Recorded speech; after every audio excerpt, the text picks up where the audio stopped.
torba kutaa lammaffaa eegalla. Kaleessa kutaa tokkoffaa keessatti yeroo ofii isaa akka inni qabu waa gochuudhaaf akka yeroo isaa eeggatu. Akka namni bakkeedhaa jedhanitti sochii, akka namni bakkeedhaa jedhutti lallaba, akka namni bakkeedhaa jedhutti waa godhaa oduu hin taane yeroo ofii isaatti akka godhu. Yeroon ofii isaa immoo kun immoo yeroo abbaan isaa jedhe yeroo abbaa isaa wajjin waliigaleetti akka inni socho'aa ture. Achirratti immoo namoonni baay'een iddoo inni itti argametti eenyummaa isaa isa dhugaan isaanitti himnaan isa ajjeesuudhaaf akka barbaadan yeroon isaa waan hin geenneef immoo harka isaa irra buusu akka ofii isaa irra buusu akka hin dandeenye arginu jenne jechuudha. Boqonnaa 18 keessa biraan baanaa amma yeroo keessanii fi kan abbaa dukkanaati yeroo jedheetu jira jechuudha. Asitti garuu boqonnaa 7 kana keessatti gaafa isaan masichi inni dhufu suni gaafa dhufe namni isa beeku hin jiru. Si garuu lafatti dhufte maal goona jedhaniin si beennaa jedhaniin. Si beennaan isaan jedhanii Maariyaam irraa dhalatte boqonnaa 8 keessa biraa yoo baane ammallee badhinaan kanallee irra deebinee ilaalla abbaan keeyyuu hin beekamu jedhanii. Inni garuu akkas jedheen. An garuu lakkoofsa 29 irratti an garuu isa biraa nan dhufe isatu na ergee kanaaf isa nan beekaa isaaniin jedhe. Isa nan beekaa isaaniin jedhe. Achiin booddee kanarratti isa qabuu yaadan. Garuu yeroon isaa ammallee waan hin ga'iniif namni tokkoyyuu harka maal hin goone jedhe. Harkaan isa hin qabne jedhe. Sababni isaa yeroon waan hin geenneef. Obboloota koo yeroon waan eeyyame yoo hin geenne eenyuun tokkollee nu qabuu hin danda'u. Hamaan tokkollee nu rabuu hin danda'u. Waan eeyyamee jennaan garuu wanta hambisu hin jiru. Nuti kan kadhachuu qabnu eeyyama keetiin ala wanti tokkollee jireenya keerratti maal hin godhin hin ta'in. Dogongora kennaan hamaan ariifatee nutti hin dhufin. Karoora diinaatiin hamaan ariifatee nu hin qolin. Feeti kee taanaan garuu dhibamnullee tole, hidhamnullee tole, miidhamnullee tole. Wanti fedhe nurra haa ga'u galanni si haa ga'u. Qofa wanta adda baafachuu qabnu fedha keetiin yeroo keetti haa ta'u. Hisqiyaas yeroo waan inni barbaadetti du'uu qabda jennaaniin lakki maal ta'uu hin qabu jedhe.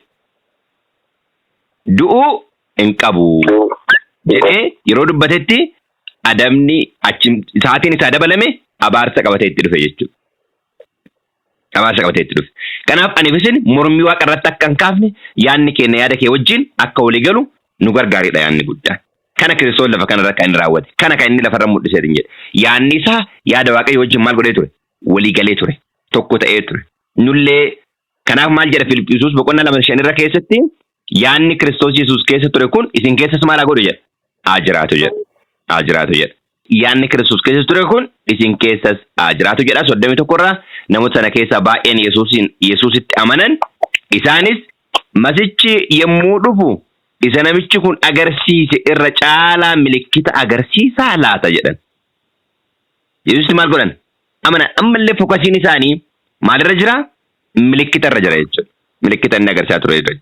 Garuu baay'een isatti amananii masichi yommuu dhufu yaala akka biraa inni agarsiisaa ree laata jedhanii gaafii kaasan jechuudha. Okay, 32 irraa kutaadhaa yeroo jalqabnu. Fariisonni yemmuus isa namoonni waa'ee Yesuus guunguman dhaga'anii luboonnis warri hangafoonni fariisonnis Yesuusin qabsiisuudhaaf naa'ota isaanii isatti ergan. Sababni isaan naa'ota isaanii Yesuus Kiristoositti erganiif yakka waan hojjeteef duun taane dogongora baay'ee waan dubbateef duun taane namoonni baay'een isatti waan amanuu jalqabaniif. Namoonni baay'een wanti inni jedhaaru dhugaa dhagachuu waan jalqabaniif. Maal gochuu barbaadan? Isa qabuu barbaadan. Fariisonni yemmuus isa namoonni waa'ee Yesuus guunguman dhaga'an. Waa'ee eenyu? Waa'ee Yesuus. Sababni isaa dubbichi isaan maal gochuu jalqabe jechuudha? Isaan mo'achuu jalqabe. Karoora yaada isaan sila yaadaan maal gochuu jalqabe? Irra caaluu jalqabe. Kanaaf waa'ee isaa maal gochuu jalqaban? Guungumuu jalqaban. Luboonni warri hangafoonni fariisonnis Yesuusin qabsiisuudhaaf naa'ota isaanii eenyutti ergan? Isatti ergan. Naa'ota isaanii isatti ergan. Kana yaadannaa qabadhaa. Naa'ota isaanii gara Yesuusitti wanti erganiif namoonni baay'ee waa'ee isaa guungumaan jalqabaniif. Yesuus yeroo sanatti egaa ani yeroo gabaabduu duwwaadhaaf isin bira jira. Kana booddee gara isan ergee maalan godha nan naqa. Yeroo gabaabduu duwwaadhaaf isin bira jira. Kana booddee gara isan ergee nan naqa. Isin ana barbaaduuf jirtu. Garuu ana hin argitan. Iddoo an jirus dhufuu hin dandeessanii jedheen. Amma dubbiin kun maal ta'a deeme jechuudha. Xiqqoo ishee itti jabaataa deema. Okay. Nan barbaaddu lafaan dhaquu hin dandeettan. Yihuudoonni warri Yesuusiin morman akka nuyi isa hin argineef namichi kun eessa dhaquuf jedhaa. Gara Yihuudota warra biyya Giriikotaa keessa faca'anii dhaqee Giriikota barsiisuu yaadaa? Isin ana barbaaduuf jirtu garuu ana argattanii iddoo an jiru dhufuu hin dandeessanii jechuun isaa kuni maal jechuu isaati jedhanii maal godhan jedhe. Waliin dubbatan. Amma kan isaan barbaadan waan biraati, mata duree Kiristoos immoo banu waan biraati. Sa'aatii fi haala isaan mijeessaniif yookaan ammoo gara inni deemuuf maal akka inni dubbachuu barbaadu isa isaan karoosan duun taane inni isa dubbachuu barbaadu ergaa isaanii dabarsuu barbaadu ifarratti xiyyeeffata jechuudha. Amma maal gootu jedheeni na barbaaddu ana argitanii. Lafa dhaquu hin dandeessanii. Gaaf jedhu gara Yihuudota warra Giriikota keessa bittinnaanii faca'anii dhaqee isaan barsiisuu fedhaa laata? Maaf akkas jedhanii yaada ofii kaasan. Okay. Yaanni Kiristoos jedhe isaaniif maal hin taane jechuudha. Isaaniif hin galle. Amma erga yaada kana dubbatee ka'een booddee kanarratti ibsa dheeraa oduun kennin mata duree biraa jalqabe. Iddoo kana itti deebina yeroo biraa. Na barbaaddu garuu hin argitanii lafan dhaqe dhaquu hin dandeettanii yaada jedhu kana deebinee keessa boqonnaa 8 keessa dabalataan ilaalla. Boqonnaa 36 irratti illee itti deebinee ilaalla. Deebiitii immoo boqonnaa 8 keessatti bal'inaan ilaallaa boqonnaa 13 keessatti illee itti deddeebina jechuudha. Okay. Lakkoofsa 36 irratti isin ana barbaaduuf jirtu garuu ana hin argattan. Iddoo an jirus dhufuu hin dandeessan. Jechuu isaan kun maalidha? Jedhanii maal godhanii? Wal gaafatanii jechuudha. Baay'ee gaariidha. Mee kana yaaduma qabannee bal'inaan kutaa itti aanu kooti gagoone mannaa isa biraan baa akka keessa darbine akka yaadaatti yoo fudhataa deemnetu qajeelaa ta'a. Tole 37 irraa guyyaadhuma ayyaanicha guyyoota sana irra hundumaa caalaa guddaa ture. Guyyaa sanatti Yesuus ka'ee dhaabatee sagalee isaa ol fudhatee namni dheebote yoo jiraate gara koo maalaa godhu? Haadhugus.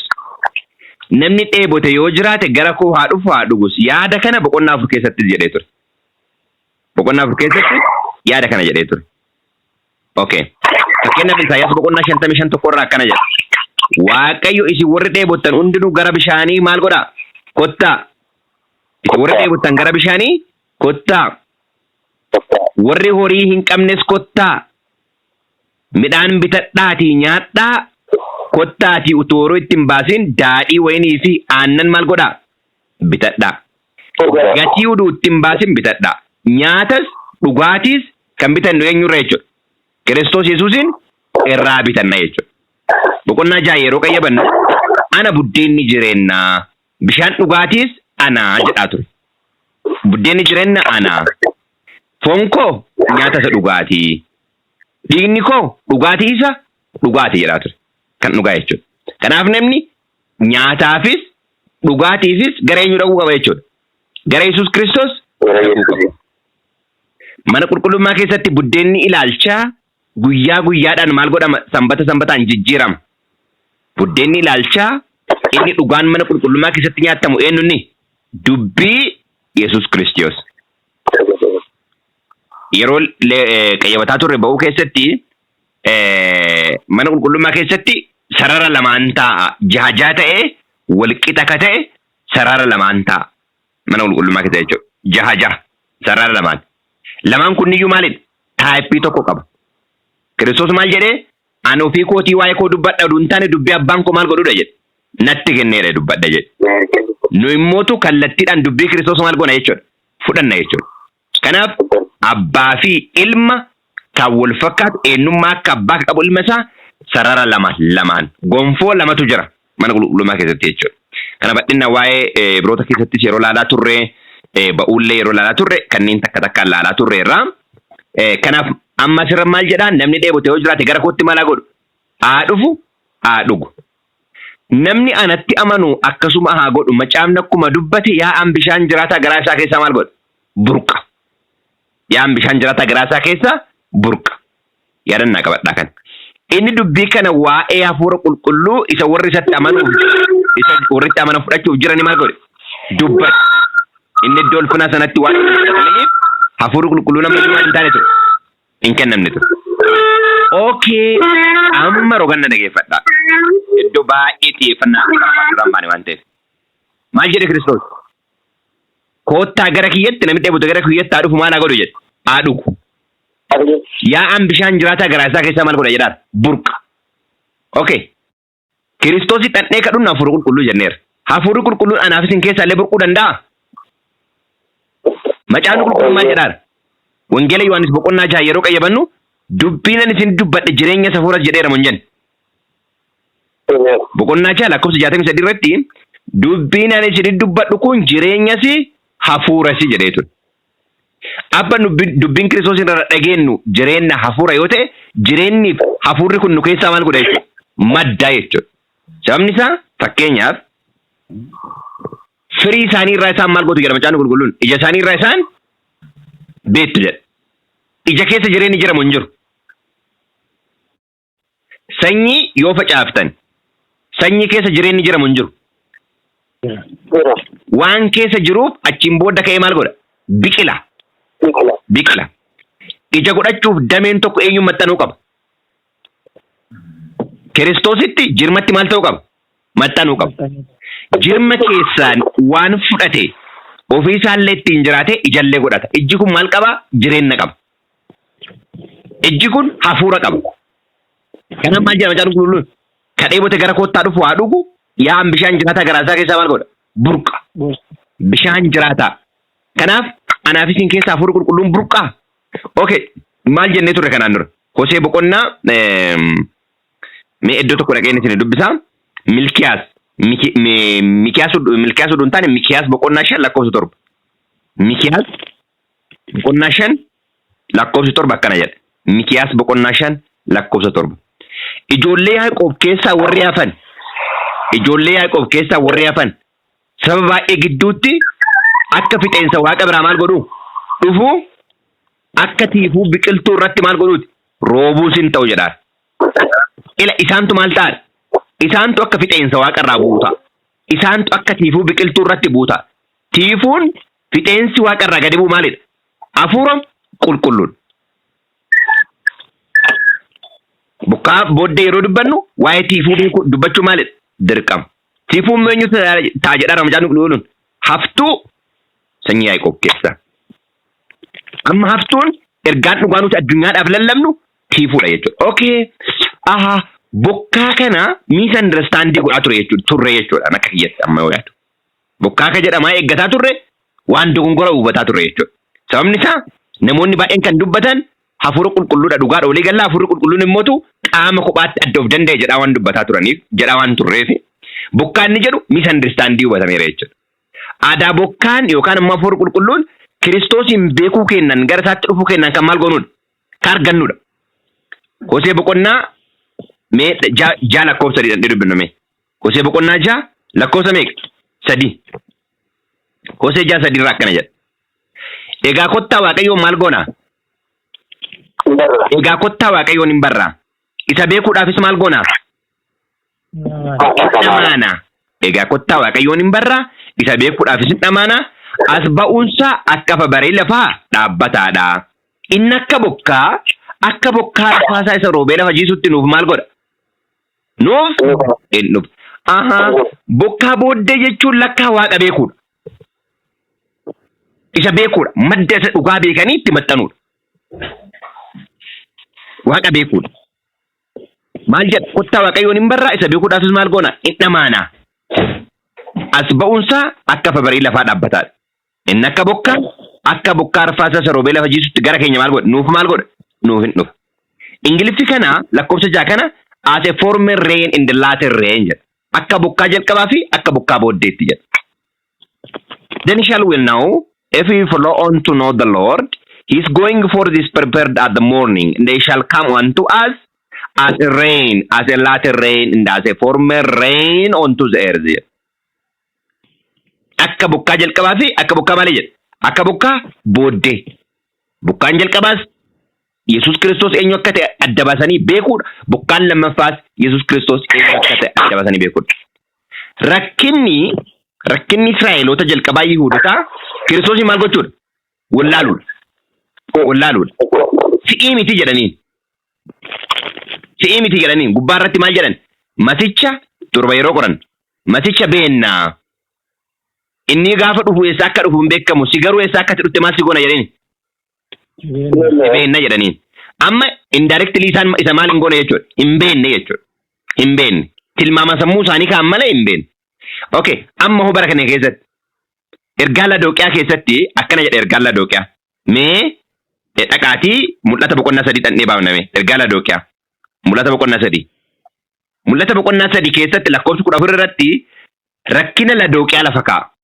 Fakkeenyaaf achi dura waldaa Filadelfiyaa fuulduratti akkana jedha waldaa Filadelfiyaatiif ergaa yeroo kaa'u. Waldaa Filadelfiyaa boqonnaa 3 lakkoofsa 7 irratti gara ergaa waldaa Filadelfiyaatti. Ergaan kuni isa qulqulluu, isa dhugaa, isa banaa Daawit of harkaa qabu, isa wanti inni banu tokkollee maal hin goone cufuu hin dandeenye. Isa wanti inni cufu namni tokkollee maal gochuu hin dandeenye banuu hin dandeenye sana biraa dhufe jedhi caafe jedheen. Okay, waa'ee banuuf cufuu waldaan Filadelfiyaa dirqama beekuu qabdi. Sababni isaa isaan fuuldura wanti jiru waan cufamuuf waan banamutu jira. Sababni isaa bara 1844 irratti kutaa qulqulluu irraa gara kutaa qulqullootaatti yeroo Kiristoos maal godhudha? Darbuudha. Kanaaf waldaan Filadelfiyaa kana dirqama beekuu qabdi. Otoo kana beekanii jiraatanii 1844 irratti abdiin kutannaan guddaan maal hin godhu ture? Namoota hin qunnamu ture. Amma kana beekuu qabdi dirqama waldaa Filadelfiyaa fuuldura kanatu jira waan ta'eef. Waldaa Lodooqiyaa hoo maal beekuu qabdi? 14 irraa gara ergamaa waldaa Lodooqiyaatti. Ergaa kana isa karaa isaa wanti hundinuu maal ta'e? Ameen jedhamu. Ameen jechuun maal haa ta'u jechuudha? Haa ta'u jechuudha. Kanaaf Waaqayyo waan hundumaa karaa ilma isaa maal godhe? Uume. Karaa Yesus Kiristoos. Waldaan Lodooqiyaa kan isheen beekuu qabdu Waaqayyo waan hundumaa karaa Yesus Kiristoos ameen yookaan immoo haa ta'u jedhe. Waaqayyo karaa ilma isaa haa ta'u jedhe. Ibroota boqonnaa 1 lakkoofsa 2. Yaadaan na qabadha. Tuqaan jabaan dhuga baatu amanamaa isa dhugaaf maal godhu? Wajjin jirra yoo ta'e. Dhuga baatu amanamaa isa dhugaaf dhugaa ba'u. Kanaaf Kiristoos dhuga baatu amanamaa isa dhugaaf dhugaa ba'uudha jechuudha. Okay. Generally waa'ee dhugaaf dhugaa ba'u yeroo yaadannu hafuurri dhugaa sun gaafa dhufe gara dhugaa hundumattuu maal godha? Isin geessa waan jedhuufi hafuurri dhugaa ba'u kun qaama biraatii jedhamee hubatama. Akka asirra jedhaaru dhuga baatuun amanamaa inni dhugaaf dhugaa ba'u eenyudha? Kiristoos Yesuusidha. Kanaaf hafuurri dhugaan isin ergama jedhe sun hafuura eenyuti jechuudha? Hafuura Yesus Kiristoosiiti jechuudha. Sababni isaa ergaa Yohaannisi isa tokkoffaa yaadannaa qabadha. Ergaa Yohaannisi isa tokkoffaa boqonnaa 4 lakkoofsa 13 irratti inni hafuura ofii isaa irraa maal waan godheef jedha? Inni hafuura ofii isaa irraa waan nu kenneef. Nu isa keessa innis nu keessa akka jiru kanaan maal goona jedha? Baay'ee gaariidha. Ergaa Lodooqiyaa keessatti lakkoofsa 20 irratti immoo maal jedha Kiristoos? Kunoo an balbala dura dhaabbadhee balbala maalan godha? Namni sagalee koo dhaga'u yoo dhaga'ee yoo balbala naaf bane ana ol lallixa isa wajjin maadditti maalan godha? Nan dhiyaadha. Kanaaf keessa kenna kan seenu eenyu jechuudha? Kiristoos Yesuus. Akkamitti hafuura ofii isaa irraa waan nu kenneef. Ergaa Yohaannisi tokkoffaa 13 wajjin wal bira qabsiisne jechuudha. Kanaaf Lodooqiyaan wanti isheen adda baafattee beekuu qabdu keessa kenna kan seenu eenyudha?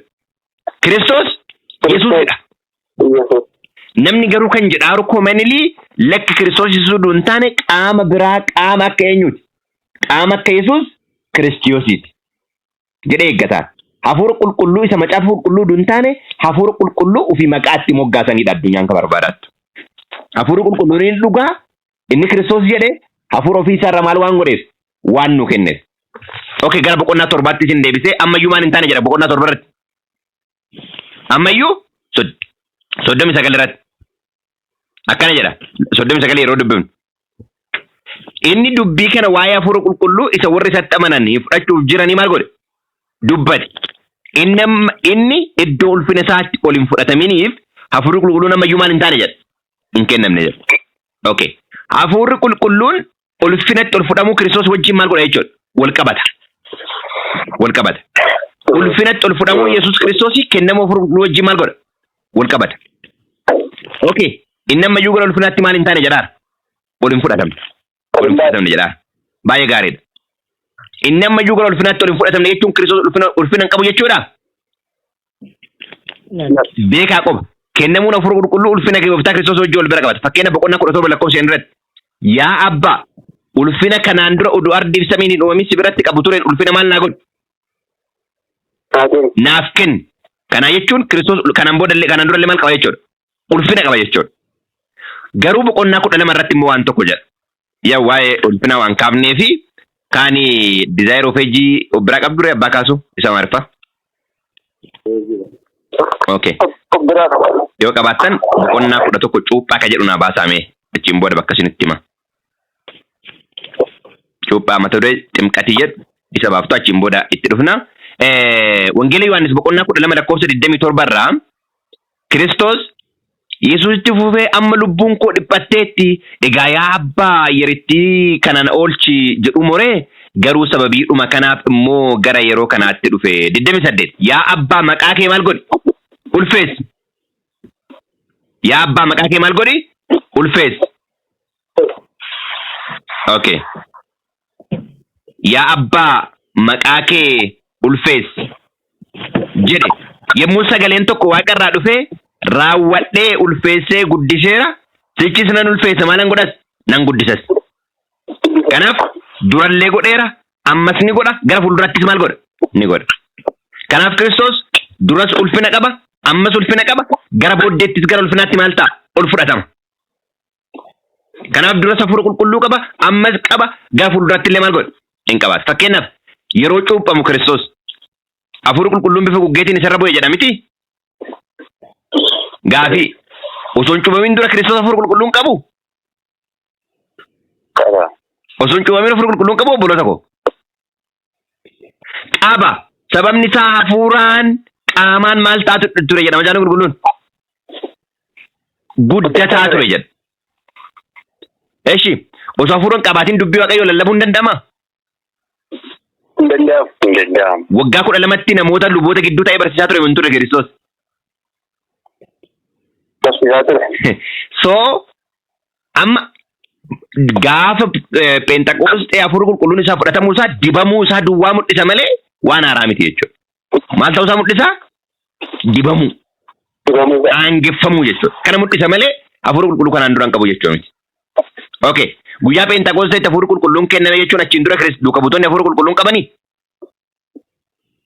Eshi hin qaban taanaan 72 godhee gaafa erge hafuurri hamaan nuuf ajajame jedhamu hin jenne. Hafuurri hamaan nu ajajame jennaan kanaaf hin gammadinaa. Maqaan keessan maalirra waan barraa'eef gammadaa jedheen? Maqaan keessan galmee jireenyaatti waan caafameef gammadaa. Malee hafuurri hamaan waan isin abboomeef hin gammadinaa. Hafuura hamaa yeroo baasan immoo hafuurri hamaan hafuura maalii qofaatiin ba'a? Hafuura qulqulluudhaan qofa. Hafuura qulqulluu yoo geessu yes hafuura waaqayyoo qofaan ba'a. Akka akkas ta'e immoo Maatiyos 12:28 yeroo dubbiftan ana hafuura waaqayyootiin hafuura hamoota kanaan baasu yoo ta'e jedhe Kiristoos mataa isaa. Deebiitii duuka buutootaan maal godhe jedhe? Effi isaanii jedhe hafuura qulqulluu maal godhaa jedheen? Fudhadhaa jedheen. Inni sun caafanni raajii maal jedhaa? Tiifuu ture jedha. Inni Kiristoos effi isaanii jedhe sun tiifuu ture. Guyyaa Peenxaqoosxeetti akka yandootti humnaan gaditti dhiifame jedha. Kanaaf lakkoofsa 39 irratti ammayyuu hafuurri qulqulluun hin kenname jechuun Kiristoos ammayyuu gara ulfinaatti maal hin taane jedhaa? Ol hin fudhatamne jedhaa. Kanaaf ol fudhatamuun Kiristoosii maal wajjin wal bira qabata jechuudha? Gara ulfinaatti ol fudhatamuu wajjin wal bira qabate jechuudha. Achiin booda abbaan ammallee maal godha jechuudha? Isa dibuudhaan Guyyaa Pentekosteetti moor dhibbatti ammallee aangoon mootummaan kan isaa ta'uusaa mirkaneessuudhaan dibata addaa ammallee yeroo hangafa lubaa kenna yeroo ta'eetiin jedhu dibata addaa yeroo isa dibu bu'aasanii lafarratti illee namoonni lafarra jiran maal godhan jechuudha. Fudhatanii jechuudha. Isaan irraa dhangala'e jechuudha. Kanaaf gara ulfinaatti ol fudhatamu wajjin wal bira qabata jedhamu. Okay, bakkicha baafnee mee dizaayir ofee jirraa isin dubbisa. Guyyaama Pentekoostee saniyyuu Kiristoosin irra kan bu'e ulfina Waaqayyooti. የእግዚአብሔር ክብር jedha. Eddichaan baatanii ta'ee yoo ta'e mee dubbisa. Abbaa kaasuu. Okay. Tarii abbaa kaasuu. Okay. Amaariffarraa beeku mee Ingiliffarraa asaayinii goonee waliin galchinuure. Mee boqonnaa 11 ximqatii kan jedhu jira miti? Boqonnaa 11 irratti cuuphaa jedha miti dizaayir ofee jin? ያ አባ ካሱ የእግዚአብሔር መንፈስ እንደ የእግዚአብሔር ኃይል የእግዚአብሔር ክብር እንደ እርግብ ታየባት በቃ ጀዱ ራሜና ድብሳዮ አቺን ባተን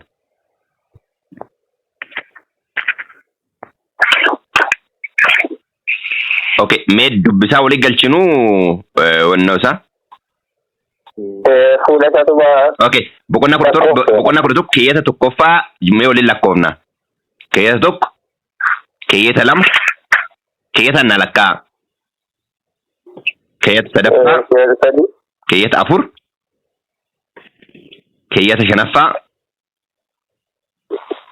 keeyata shanaffaa jenne mitire keeyata ja'a keeyata torba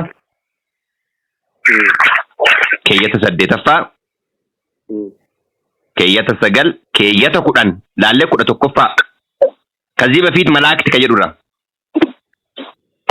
መላእክት ከዚህ በፊት ይሰራ ድብሳ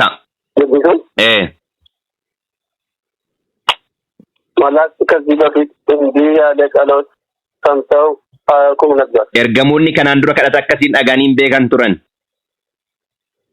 በተወዳጁ አዛዣቸው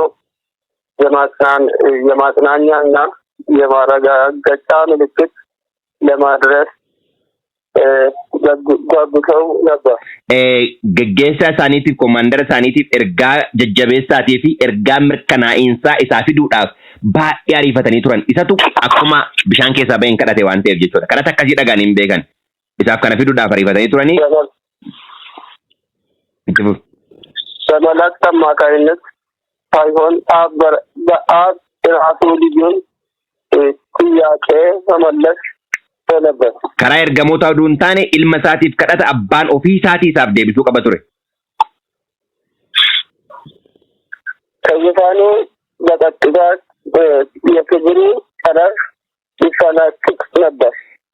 teessoo isaarraa direct from the throne the issue of the beam of his glory kallattiidhaan teessoo isaarraa ifa ulfina isaatu carara ulfina isaatu gadhiifama ture jedha.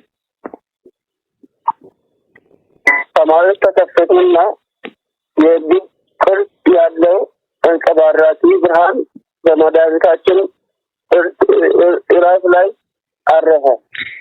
argitanii hafuura qulqulluu duntaane ka jedhaaru pure light jedha. አንጸባራቂ ብርሃን ያ የእግዚአብሔር ክብር ነው ማለት ulfina waaqaati jechuudha. Kanaaf gaafuma Kiristoos cuubameeyyuu mataa Kiristoos irratti kan bu'e maali? Ulfina waaqaati. Dibata jechuudha. Wanti bifa guggeetti fakkeeffameef qadhimee fixi dubbisi. Xumuri.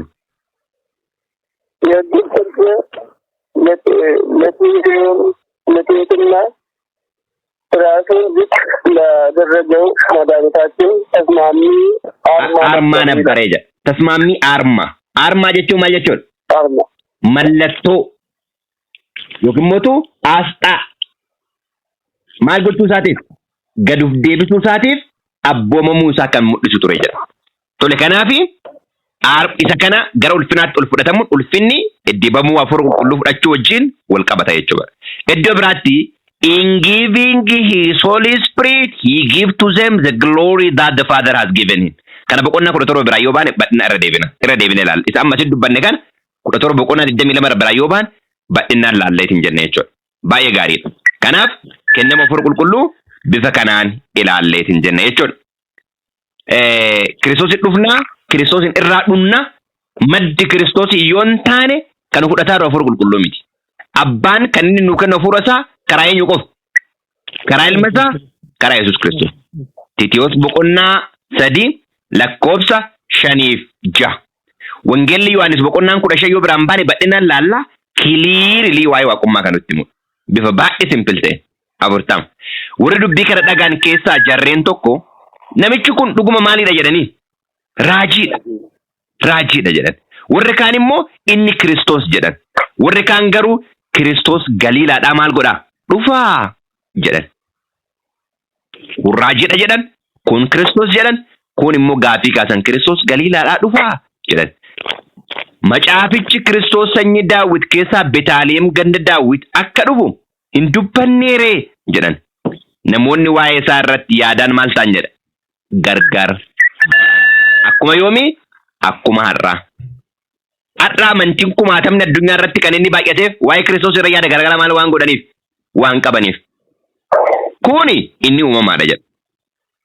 Kun wantummaa Waaqayyo jedhamuyyuu maali? Kiristoos qofa jedhu. Kun immoo waalleetti dabalee warqita sadan tokkummaati malee ilma wanti jedhamuyyuu hin jiru. Abba wanti jedhamuyyuu hin jiru. Hafuurallee wanti jedhamu maqaadha malee hafuura miti. Namuu qaama. Anillee maqama abbaa jedhamee fudhate malee abbaa miti. Kiristoos garuu abbaa koo jedhee gaafa dubbate. Abbaan immoo kun ilma koo san jaalladhuudha jedhee yoo dubbate. As caalaa namni yaada biraatti dabaluu danda'u jiraa?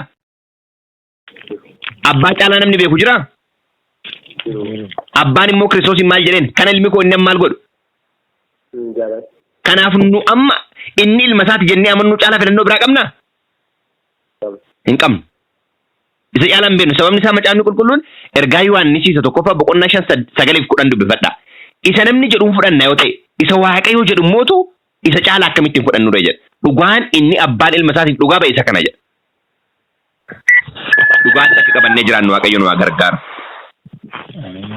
Tamii afurratti isaan keessaa kaan isa qabuu barbaadan.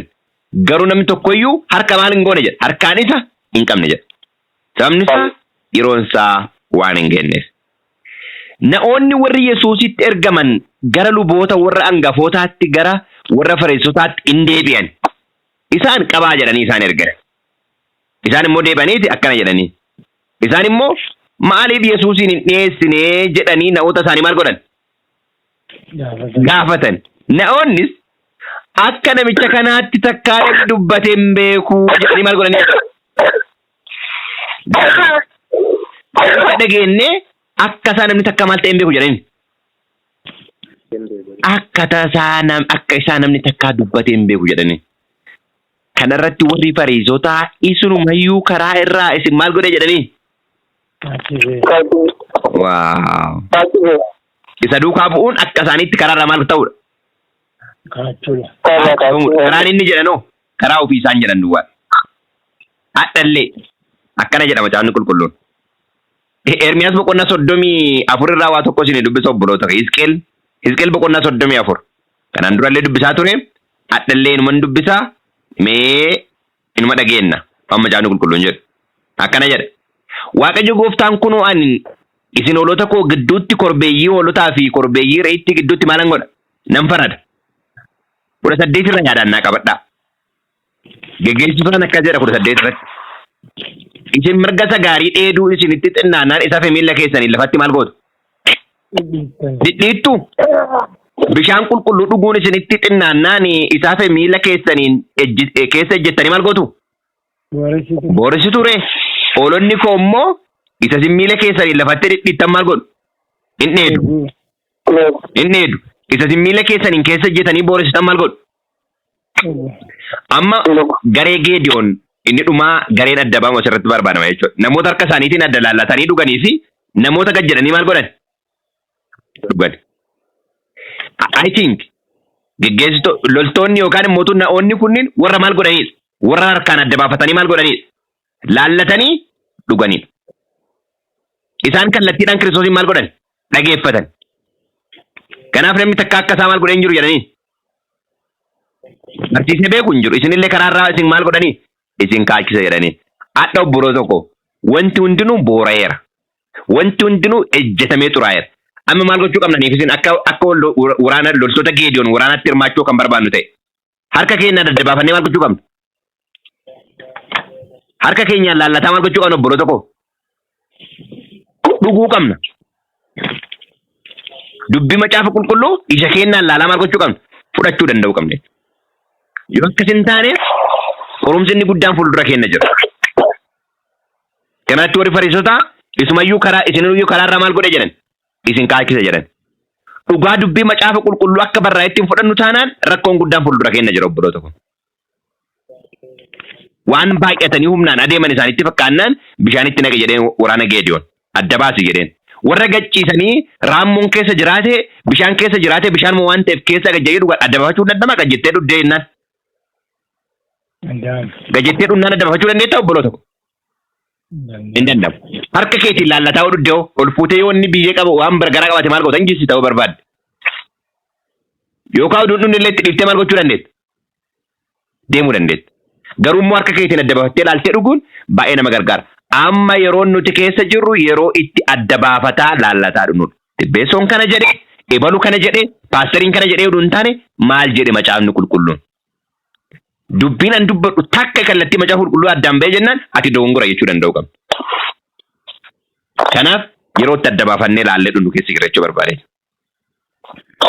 Kanarratti warri Fariisotaa isumayyuu karaarraa maal godhe jedhanii? Kaakkise jedhanii. Warra aboo qaban keessaa yookiis warra Fariisotaa keessaa tokko iyyuu isatti amaneeraa ree jedhan. Dhagaama ibalu kana fudhateera, paaster ibalu kana dhaga'eera, barsiisaan ibalu kana dhaga'eera, wangeela'iin ibalu kana dhaga'eera. Wanta akkasiin qunnamee hin beeku. Kanadha miti dubbiin. Macaafni qulqulluun maal jedha? Ibalu naa mirkaneessa miti. Namaa miti kan nu mirkaneessu karaa samii irratti approvement kan nu laatu nama miti.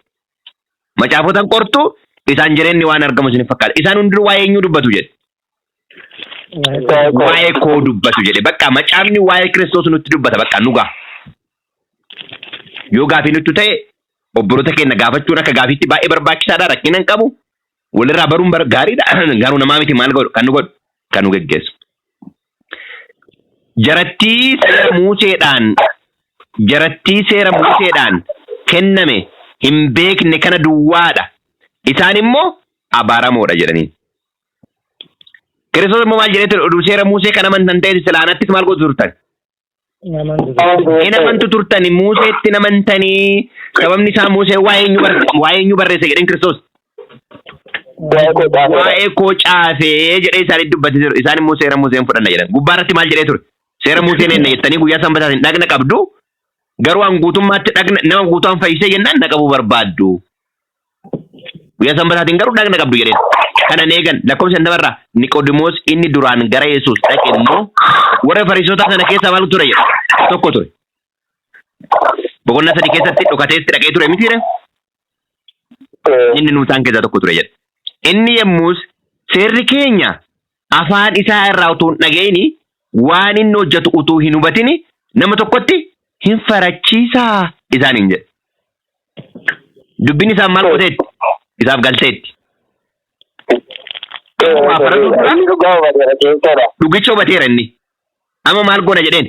Waa namatti hin farannu jalqaba jakeennaan laallaa jalqaba nullee isarraa maal goona jedhaaraan? Isarraa dhageenya. Otoo dhageenye namatti faraduun sirri miti. Adda. Tarii waan kana ekspiriyaansii paastariin illee waan baay'ee godhaniiru. Shaakala guddatu waan kana keessa waan jenna jechuudha. Naannoo keenyatti namni yoo na arge almost paastarii illee namoota muraasa yoo argani namoota seexan arge yeroo si'antu jira.